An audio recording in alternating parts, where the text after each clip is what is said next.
পড়ে গেলে আমি উঠতে পারতাম না।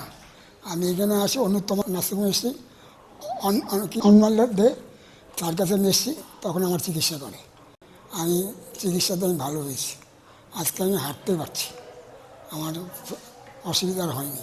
উনি 15 দিন আগে আমার কাছে এসেছিলেন, দুটো পাই একবারেই মানে বেঁকে গিয়েছিল, যাকে আমরা ফিক্সড ফ্লেক্সন ডিফর্মিটি বলি। উনি হাঁটতেও পারছিলেন না, তো আমরা দুটো হাঁটুই ওনার প্রতিস্থাপন করি এবং স্বাস্থ্যসাথী কার্ডের মাধ্যমেই হয়। তো এর পরবর্তীকালে উনি আজকেই হাঁটা শুরু করলেন এবং দুটো হাঁটুই সোজা হয়ে গেছে এবং উনি স্বাভাবিকভাবেই হাঁটতে পারছেন।